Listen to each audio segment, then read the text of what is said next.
समय पहले की बात है। काशीपुर नाम का एक बहुत छोटा सा गांव था। वहां के लोग बहुत ही हंसी खुशी एक दूसरे के साथ मिलजुल कर रहते थे। इस गांव में हरिया नाम का एक व्यक्ति रहता था। उसके परिवार में उसकी पत्नी और 2 बच्चे थे। हरिया के पास 2 गायें थीं, जिनका दूध बेचकर वह अपने जीवन निर्वाह करता था। इस गांव की सबसे बड़ी समस्या थी पानी की, क्योंकि पूरे गांव में केवल एक ही तालाब था। लोग इसी तालाब से पानी भरकर अपने दैनिक जीवनचर्या के काम किया करते थे। गांव में और कोई पानी का साधन न होने की वजह से गांव के लोगों को इसी तालाब के पानी पर निर्भर रहना पड़ता था। हालांकि गांव के लोग अपनी इस जिंदगी से खुश थे। कुछ समय यूं ही हंसी खुशी बीत जाता है, लेकिन एक दिन जब गांव के कुछ लोग तालाब पर पानी भरने जाते हैं तो देखते हैं कि तालाब में बड़े बड़े मगरमच्छों ने कब्जा कर लिया है। अब लोग तालाब से पानी भरना छोड़ देते हैं, क्योंकि मगरमच्छ उन्हें मार सकते थे। थोड़े दिन बाद कुछ लोगों ने हिम्मत करके उस तालाब से पानी लाने की कोशिश की, मगर तालाब के मगरमच्छ उन्हें भी मारकर खा गए। इस घटना से पूरे गांव में भय और हड़कंप मच गया। अरे देखो भाई लोग, तालाब के इन बड़े बड़े मगरमच्छों ने हमारे गांव के 2 लोगों को मार दिया। अगर ऐसा ही चलता रहा तो धीरे धीरे ये पूरा गांव खत्म हो जाएगा। हाँ भाई रामू, अगर हम इन मगरमच्छ के निवाले नहीं भी बने तो भी बूंद बूंद पानी को तरस तरस कर मर जाएंगे। हाँ भाई लोग, ये तो बहुत बड़ी समस्या हो गई है। अगर हम तालाब के पास भी जाएंगे तो ये मगरमच्छ हमें मार डालेंगे। लेकिन बिना पानी के हमारा गुजारा कैसे होगा? हमें कुछ करना पड़ेगा। तुम सही कह रहे हो चंदन, हमें तुरंत पंचायत बुलानी चाहिए और सरपंच जी को बताना चाहिए। हाँ चलो सरपंच जी के पास चलते हैं, अब वही कुछ कर सकते हैं। गांव के लोग मिलकर पंचायत में सरपंच जी के पास जाते हैं और अपनी समस्या बताते हैं। हाँ सरपंच जी, मगरमच्छ बहुत खतरनाक होते हैं। अगर हम तालाब के पास गए तो हमारी जान को खतरा हो सकता है। हाँ सरपंच जी, हरिया सही कह रहा है। हमने देखा कि कुछ लोग पानी भरने गए थे और मगरमच्छों ने उन पर हमला कर दिया। हाँ भाइयों, यह समस्या सच में गंभीर है, लेकिन हमें इसका कोई समाधान निकालना होगा। एक व्यक्ति है जो हमें इस समस्या से निकलने के लिए कोई बेहतर सुझाव दे सकता है। वह है मुखिया हरिलाल। हमें इस बारे में हरिलाल से बात करनी चाहिए। वह गांव के सबसे अक्लमंद इंसान है। वह इस समस्या का कोई ना कोई हल निकाल ही लेंगे। राजू और बिरजू, तुम दोनों मुखिया के घर जाओ और उनसे कहो कि सरपंच जी ने उन्हें तुरंत याद किया है। दोनों सेवक मुखिया के घर जाते हैं और मुखिया को ले आते हैं। सरपंच जी, कहिए आपने हमें कैसे याद किया? हरिलाल, हमारे गांव के तालाब पर मगरमच्छों ने कब्जा कर लिया है और लोगों को पानी के लिए बहुत समस्या हो रही है। अब तुम उनकी समस्या का कोई समाधान निकालो। मुझे तो कुछ समझ ही नहीं आ रहा, आखिर उन मगरमच्छों से कैसे छुटकारा पाया जाए। मुखिया गहरी सोच में पड़ जाता है और फिर उसको एक उपाय सोचता है और वह सरपंच जी से कहता है। सरपंच जी, मगरमच्छों से लड़ना आसान नहीं है। हमें एक दूसरा तालाब बनाना होगा। ये काम आसान नहीं होगा, लेकिन अगर हम सब मिलकर मेहनत करेंगे तो नया तालाब जल्दी ही बन जाएगा। मुखिया जी, आप बिल्कुल सही कह रहे हैं। हम सब मिलकर मेहनत करेंगे और नया तालाब बनाएंगे। हाँ, हमें मिलकर काम करना होगा। इस समस्या का यही समाधान है। चलो फिर कल से ही हम नया तालाब खोदने का काम शुरू करते हैं। सभी गांव वाले मिलकर काम करेंगे और पानी की समस्या से जल्द ही निजात पाएंगे। गांव वाले मुखिया जी के सुझाव से सहमत होते हैं और अगले दिन से ही तालाब खोदने का काम शुरू कर देते हैं। कुछ ही दिनों की मेहनत और मशक्कत के बाद आखिरकार गांव के लोगों ने मिलकर एक बहुत ही गहरा तालाब खोद लिया। बस फिर क्या था, वर्षा ऋतु का मौसम भी आ गया और गांव में जोरदार बारिश शुरू हो गई। बारिश से वह तालाब लबालब पानी से भर गया, जिसे देख गांव के लोग बहुत खुश हुए।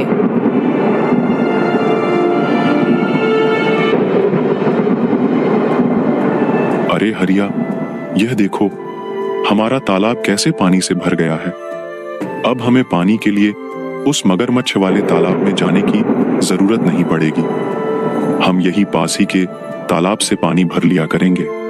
हाँ काका, आज मैं बहुत खुश हूँ। आखिरकार हमारे गांव को इस पानी की समस्या से निजात मिल ही गया।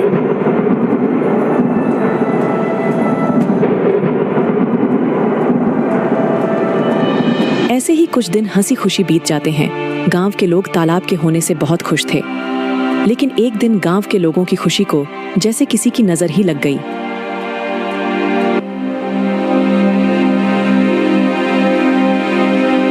सुनिए जरा, ये तालाब से मटकी भरकर ले आना। घर में पानी खत्म हो गया है। और हाँ, थोड़ा जल्दी आना। वहाँ गांव वाले लोगों से बातें करने मत बैठ जाना जब तक मैं आपके लिए गाय का दूध निकाल देती हूँ। ठीक है राधा, लाओ 2 मटकी मुझे, मैं अभी पानी भर लाता हूँ। जब हरिया मटकी लेकर तालाब के पास पहुंचा तो उसने देखा वहां पर मुखिया हरिलाल खड़ा है और वह गांव वालों से पैसे ले रहा है। हरिया ने एक व्यक्ति को रोककर पूछा, भैया क्या बात है, ये मुखिया जी किस चीज के पैसे ले रहे हैं?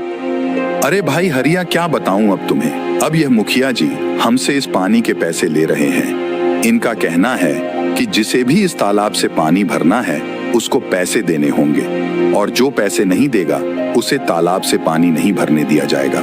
भगवान जाने अब इस गांव में क्या कहर आने वाला है। हरिया पानी भरने के लिए तालाब के पास खड़ा हो जाता है। जैसे ही वह तालाब से पानी भरने जाता है, मुखिया उसे रोकते हुए कहता है, हरिया, तुम क्या कर रहे हो? तुम्हें पता नहीं है कि यहाँ से पानी भरने के लिए पैसे देने होंगे? लेकिन यह तो गांव का तालाब है, यहाँ पानी भरने के लिए पैसे क्यों देने पड़ेंगे? यह नियम अब बदल गया है। यहाँ से पानी भरने के लिए हर किसी को पैसे देने होंगे। ये तो सरासर अन्याय है। ये तालाब सबके लिए है, हमने मिलकर इसे खुदा है। तुम पैसे कैसे मांग सकते हो? मुझे कानून मत सिखाओ, यह मेरा आदेश है, और जो इसे नहीं मानेगा उसे तालाब से पानी नहीं मिलेगा। ये बिल्कुल गलत है।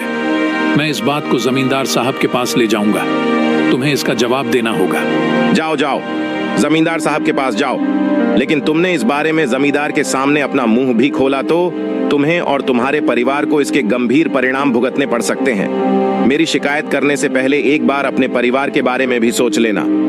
हरिलाल से पंगा लेना तुम्हारे परिवार पर भारी पड़ सकता है। ठीक है, मैं पैसे दे दूंगा, लेकिन याद रखना यह अन्याय ज्यादा दिनों तक नहीं चलेगा। हरिया मजबूरी में पैसे देकर पानी भरता है और वहां से चला जाता है। राधा, जो हम सब गांव वालों ने मिलकर तालाब खोदा था, मुखिया जी ने अब उस पानी भरने पर रोक लगा दी है।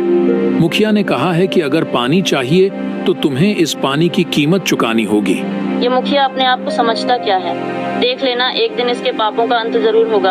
हम गरीबों की इसे एक दिन हाय जरूर लगेगी। इतनी गर्मी में गरीबों से पानी के पैसे लेता है। देख लेना, एक दिन ये मुखिया बूंद बूंद पानी को तरसेगा। नहीं राधा, ऐसा मत कहो। कोई हमारे साथ बुरा करता है, इसका मतलब ये तो नहीं कि हम भी उसके साथ बुरा ही करें। ऊपर वाला सब देख रहा है, सबको सबकी कर्मों की सजा जरूर मिलती है। मुखिया को भी उसकी किए की सजा एक न एक दिन जरूर मिलेगी। एक दिन गांव में एक नया व्यक्ति आता है और तालाब के पास पानी पीने की कोशिश करता है। ये तालाब तो काफी बड़ा है, यहाँ से पानी पी लेता हूँ, प्यास बहुत लगी है। ऐ, तुम कौन हो? नमस्ते, मैं एक यात्री हूँ और बहुत प्यासा हूँ। बस थोड़ा पानी पीने के लिए रुका हूँ। यहाँ पानी पीने के लिए रुक गए? यहाँ पानी पीने के लिए पैसे देने होंगे। पैसे? लेकिन पानी पर तो सभी का हक है। ये तो सरकारी तालाब है, पानी के लिए पैसे क्यों देने पड़ेंगे? ये सरकारी तालाब नहीं, ये हमारा तालाब है। यहाँ पानी पीना है तो पैसे देने होंगे, नहीं तो चलते बनो। मुझे कानून मत सिखाओ, ये मेरा इलाका है और यहाँ मेरे नियम चलते हैं। अगर तुम्हें पानी पीना है तो पैसे दो, वरना चलते बनो। वह व्यक्ति बिना पानी पिए वहां से चला जाता है और सीधे जमींदार साहब के घर पहुंचता है। जमींदार साहब के घर के बाहर मुखिया के 2 आदमी खड़े थे। वह व्यक्ति से पूछते हैं, कौन हो तुम? तुम तो इस गांव के नहीं लगते। तुम यहाँ किस काम से आए हो? मैं जमींदार साहब से मिलने आया हूँ, उन्होंने ही मुझे बुलाया है। मेरा नाम मोहन है, मैं इस गांव का नया कलेक्टर हूँ। यह सुनकर नमस्ते जमींदार जी, मैं इस जिले का नया कलेक्टर हूँ। मेरा नाम मोहन है। नमस्ते कलेक्टर साहब, आइए बैठिए। मुझे बताइए आप यहाँ कैसे आए? जमींदार साहब, मैं यहाँ एक गंभीर समस्या के बारे में बात करने आया हूँ। मैं गांव के तालाब पर गया था और प्यास लगने पर पानी पीने की कोशिश की, लेकिन मुझे पानी पीने से मना कर दिया गया और पानी पीने के लिए पैसे मांगे गए। क्या ऐसा किसने किया? वहां मौजूद एक व्यक्ति ने मुझे साफ मना कर दिया और कहा कि बिना पैसे दिए पानी नहीं मिल सकता।